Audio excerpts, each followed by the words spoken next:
At 10:15, we got number 18 Kansas State, who's 4-1, traveling to Colorado, who's 4-1. In the last elimination game of the week, we had 3 of these this week, so I think that's pretty cool. We got Kansas State, who's favored by 3.5 points on ESPN. Avery Johnson has gone 77 of 126, throwing for 879 yards, 9 touchdowns, 4 interceptions.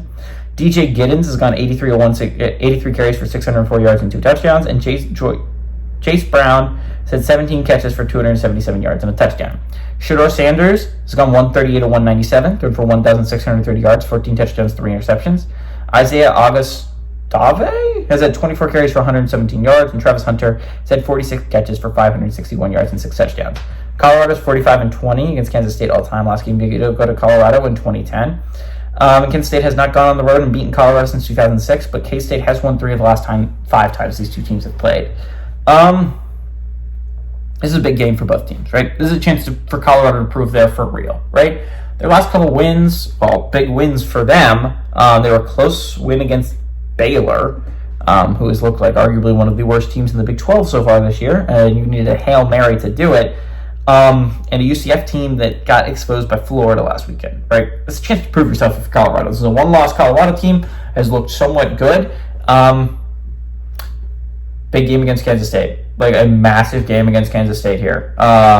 K-State, this is a chance to prove yourself, right? Like you lost a rough one to BYU on the road, but honestly, going to Provo seems pretty difficult now. Like that looks like a really hard game. So I think that game is a little bit less on your mind if you're Kansas State, but like you now no longer have wiggle room, right? Like the minute you lose a game, you lose your wiggle room. You've got to keep winning football games. Same for Colorado. Again, going to Nebraska, getting your asses kicked. Now, to be fair, Nebraska seems like a really good football team. Like that seems like a solid team up there in Lincoln, but no wiggle room. Neither of these teams have wiggle room anymore. You can't lose anymore. Colorado's undefeated in conference play. This could be a big win for Kansas State, not only to, keep in the playoff picture, but you would knock Colorado down a peg, right? You would give them their first in-conference loss, which could be massive, honestly, if you're looking at it from like a BYU, if you're in Iowa State, if you're West Virginia, or if you're a Texas Tech perspective, right? That could be a big loss, especially considering it could be just 2. Like there's a legitimate chance that there's just 2 at the end of this week, standing atop the Big 12 standings undefeated.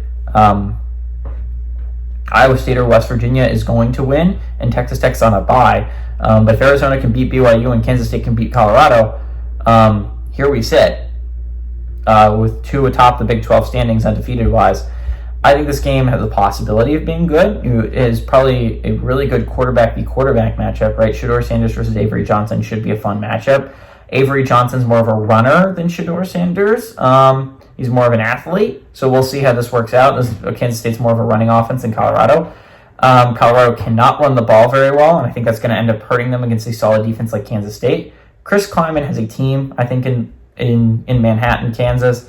I think they're like the 4th highest rated Big 12 team, which isn't very high, but you have 2 undefeateds, and honestly, I think Utah might be a little bit better than them, but Kansas State is a good team. I think it's going to change a little bit here. I like K-State to go on the road. I understand they're favored by 3.5 points, and I've been picking a lot of upsets recently. I'm not going to pick an upset here. I like K-State. I think they're a good football team. I think they're a better football team than Colorado. I think Colorado's gotten lucky with who they've played so far in Big 12 play, and Baylor and UCF, and I think Kansas State's going to expose them a little bit. Give me the Wildcats to go on the road and beat Colorado, not just by 3.5, but pretty handily.